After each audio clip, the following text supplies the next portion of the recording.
और थोड़ा दूर के बारे में आपको बाजार में विचार करना हो तो गौरांग सर काम के हैं। गौरांग सर बहुत शुक्रिया आपका समय देने के लिए। सर माफी चाहेंगे थोड़ा सा इंतजार आपको, लेकिन सर बाजार में क्या रणनीति बना के चलें? क्वार्टर दर क्वार्टर बीतते जा रहे हैं और इंतजार बढ़ रहा है लोगों का, पेशेंस कहीं कहीं खत्म हो रहा है कि अच्छा बाजार में करें तो करें क्या? क्या यह बेहतर होगा कि इंडेक्स को बिल्कुल भूल जाएं, साइड कर दें, लेवल भी देखना छोड़ दें और बिल्कुल स्टॉक पिकिंग वाले मोड में आ जाएं कि एक एक कंपनी को जांच के, परख के, उनके फंडामेंटल्स को देख के, उनके अर्निंग को निचोड़ के फिर कोई डिसीजन ले बाजार में? धन्यवाद अभिषेक भाई, मंच पर आमंत्रित करने के लिए। ईटी नाउ स्वदेश के दर्शकों को, आपको और मंच पर उपस्थित महानुभाव को प्रणाम और शुभ दिन हमारे तरफ से।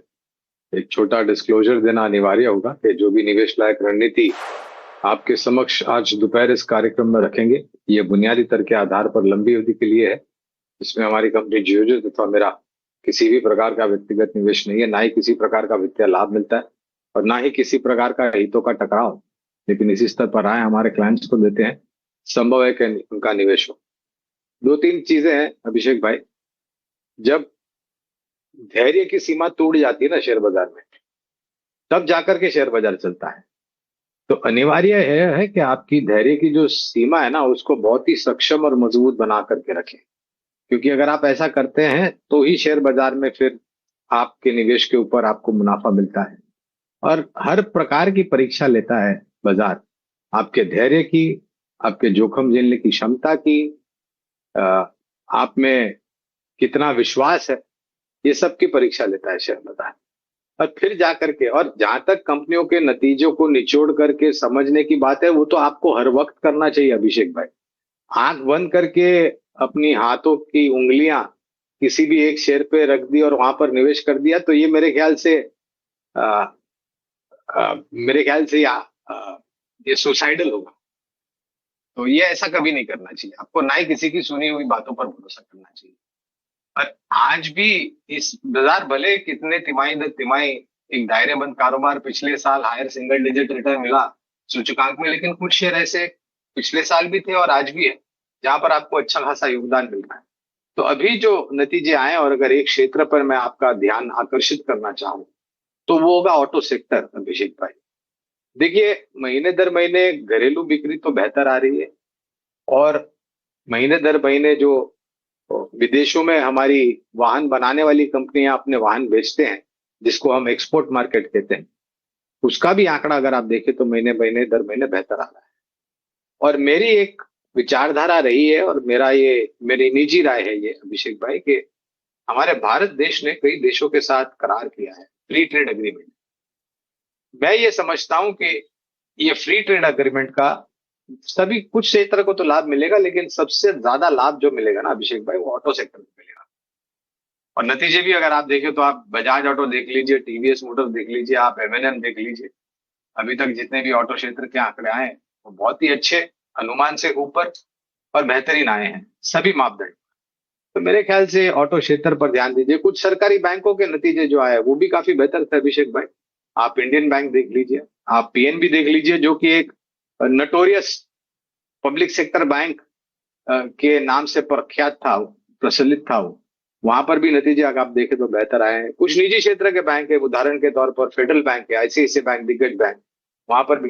तो चुन के अगर आप ध्यान रख करके थोड़ा अभ्यास करके निवेश करेंगे ना इस प्रकार के बाजार में, तो जब ये जो भी दुर्घटनाएं हो रही है दूर हो जाएगी, जो भी युद्ध को लेकर के परिस्थिति है। और मैं मानता हूं अभिषेक भाई इसका निवारण जल्द आएगा, क्योंकि नवंबर में मिड टर्म्स है अमेरिका में, और जिस प्रकार की रेटिंग वो जो बुद्धिमानी जीव अमेरिका में बैठे हैं राष्ट्रपति के रूप में, डोनाल्ड ट्रंप साहब, उनकी जो रेटिंग है, मेरे ख्याल से अगर ये ज्यादा लंबा खींचेंगे तो बहुत मुश्किल हो जाएगा उनके लिए मिड टर्म्स में किसी भी तरह का सकारात्मक आंकड़े लाना। तो हो जाना चाहिए बहुत जल्द, और फिर मेरे ख्याल से रुझान बाजार में आपको बेहतर के लिए देखने मिलेगा। हाँ, छोटी मध्यम अवधि में घटता रुपया, यानी कि कमजोर रुपया डॉलर के मुकाबले, और उबलते हुए कच्चे तेल के दाम। लेकिन एक चीज यहाँ पर ये भी बताना चाहूंगा, 30 सेकंड लूंगा, ज्यादा समय नहीं लूंगा अभिषेक भाई। अगस्त में सऊदी अरेबिया की जो बहुत ही बड़ी कंपनी है अरामको, सऊदी अरेबिया ने ये घोषणा कर दी है कि हमें अगस्त से जो भी एशियाई देश अपनी ऊर्जा की जरूरत अरामको से खरीदेगी तो $11 प्रति बैरल का डिस्काउंट मिलेगा। उसके साथ साथ ओपेक और ओपेक प्लस अगस्त में अपने उत्पादन की क्षमता जो है वो बढ़ाएंगे। तो मेरा मानना है कि कच्चा तेल यहां से ऊपर कम, और ये अगर हो जाता है अगस्त के महीने में तो शायद नीचे की तरफ के दायरे ज्यादा दिखने मिलेंगे। ठीक है, ठीक है। एक समग्र विश्लेषण आपको गौरांग सर ने दे दिया। और कई बार क्या होता है ना कि ऐसे जो हमारे एक्सपर्ट्स होते हैं, जिनके पास दशकों का अनुभव होता है और बाजार में इस तरह की जो कह सकते हैं कि बेचैनी या फिर इस तरह की तकलीफ वाले समय उन्होंने ज्यादा देखे होते हैं, उनकी बातों को बहुत गौर से सुनना चाहिए। का शेयर जरा आप सामने लेकर आइए। एसआरएफ दिन के निचले स्तर पर कारोबार कर रहा है और गिरावट लगभग 8.5% के आसपास की हो गई है। गौरांग भाई, जरा एसआरएफ को लेकर व्यू शेयर कीजिए। ये नतीजों से पहले ये शेयर चला हुआ था, लोअर लेवल से रिकवरी ठीक ठाक आई थी और नंबर भी इसके अच्छे आए। बस मैनेजमेंट की कमेंट्री थोड़ी सी कॉशियस थी और उसके चलते हम देखने की शेयर में मार्जिन की चिंता के चलते ऊपरी स्तरों पर प्रॉफिट टेकिंग आ रही है। सर, क्या राय देंगे, नीचे लेना है या फिर अभी अवॉइड करें इसको?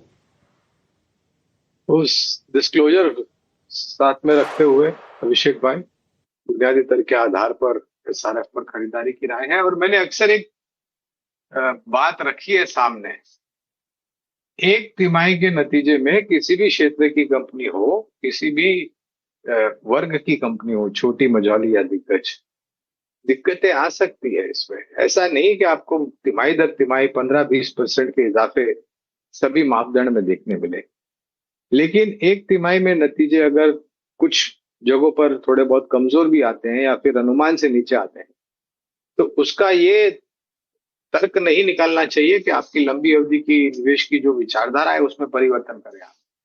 नतीजे अच्छे थे, मैनेजमेंट की टिप्पणियां भी दिखती थी, चल गया था नतीजों से पहले स्टॉक और उसके बाद मुनाफा वसूली आई है।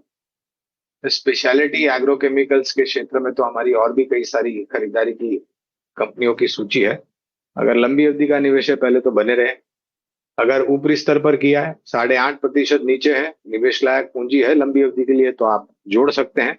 और अगर किसी को नया निवेश भी करना हो अभिषेक भाई, तो इस गिरावट का लाभ उठा करके आपको लंबी अवधि के लिए निवेश की राय दूंगा। अवधि के लिए निवेश करने की राह है। गौरांग भाई, अभी हमारी टीम ने बताया कि आपको शायद कहीं निकलना है, तो जिसमें हम देखते हैं कि आज ना मतलब ऑटो के अलावा तो बाजार में कहीं वो ब्राइट स्पॉट नजर आएगा ही नहीं।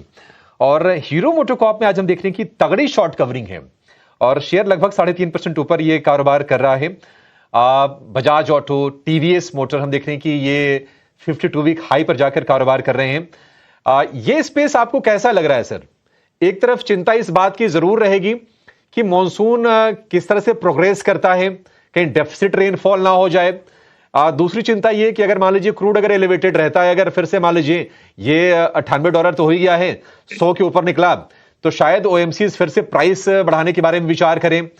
तीसरी टेंशन ये है कि मेटल प्राइसेस में हम लोअर लेवल से तेजी हम देख रहे थे, तो थोड़ा मार्जिन वाला भी प्रेशर रहेगा। बावजूद उसके ऑटोज चल रहे हैं। कैसे आपने एनालाइज किया सर सेक्टर को और कौन सा शेयर आपको पसंद है? अभिषेक भाई, बहुत सारी कंपनियां हैं ऑटो क्षेत्र के ब्रह्मांड में जहां पर हमारी खरीदारी की राय है। 2 पहिया से लेकर के 3 पहिया, चौपहिया, commercial vehicle, tractor, agri equipment, केवल मात्र हरित ऊर्जा से चलने वाले वाहन यानी कि इलेक्ट्रिक व्हीकल्स, और उसके साथ साथ कुछ चुनिंदा ऑटो एंसिलरी टायर और बैटरी मैन्युफैक्चरिंग कंपनीज भी हमारी सूची में। और हम एक राय ये भी रखते हैं कि अगर ऑटो क्षेत्र चलेगा तो उसके साथ साथ टायर, बैटरी और ओईएम सेगमेंट कंपनीज भी चलेगी।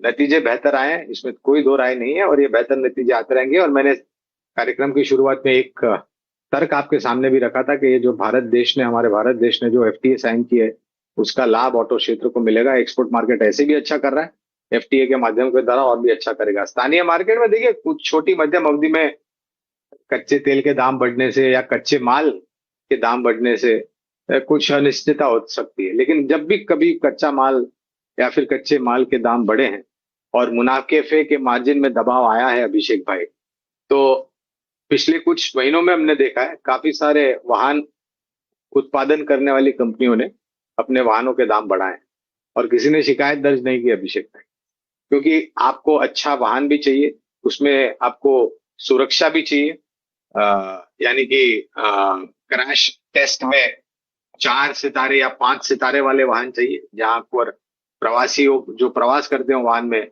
उनकी सुरक्षा बनी रहे। तो ये सब एडेड कॉस्ट के साथ आएगा ना अभिषेक भाई, ऐसा तो नहीं है कि काम दाम कम हो जाएगा।